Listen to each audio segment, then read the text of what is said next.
Welcome back to Secure 7. In this video, we'll explore another OWASP Top 10 vulnerability, Security Misconfiguration. This is one of the most common and dangerous weaknesses in cybersecurity. By the end of this session, you'll understand how it works, see a live DVWA demo, and learn how to protect against it. What is security misconfiguration? Security misconfiguration happens when systems or applications are deployed with unsafe default settings, unnecessary services, or excessive permissions. Even if your application code is secure, a bad configuration can make you vulnerable.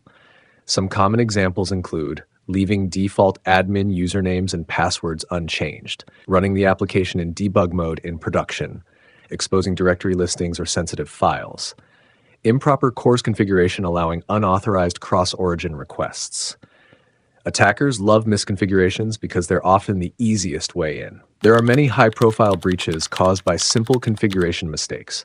In the 2017 Equifax breach, a vulnerable Apache Struts setup led to the compromise of personal data for over 140 million people. Companies like Uber and Accenture have leaked sensitive data because their cloud storage buckets were left public. Even Kubernetes dashboards have been exposed online without authentication, allowing attackers full control.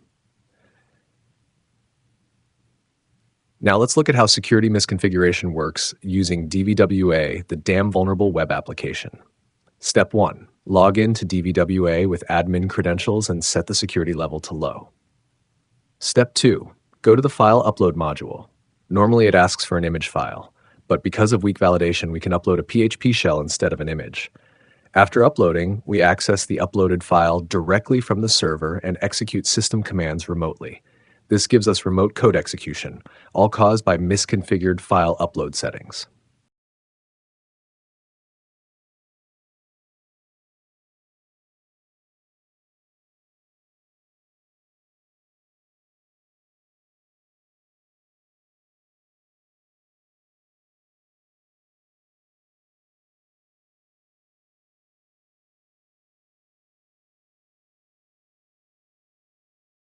Another example, directory listing is enabled on this server.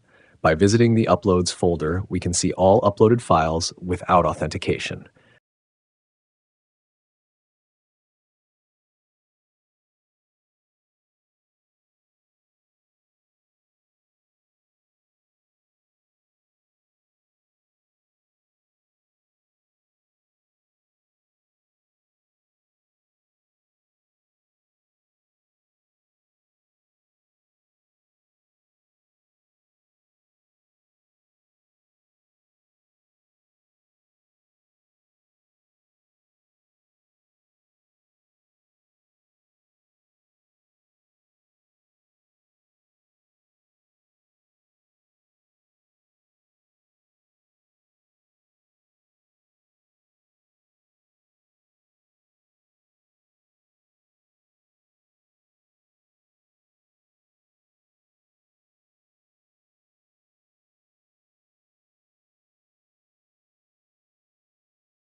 At higher DVWA security levels, these misconfigurations are fixed, file types are validated, and directory listing is disabled.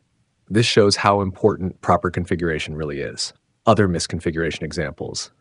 Beyond DVWA, there are many other examples. Devices and IoT systems left with default credentials like admin, verbose error messages exposing stack traces and database queries, leaving unnecessary services like SSH or MySQL open to the internet with weak security.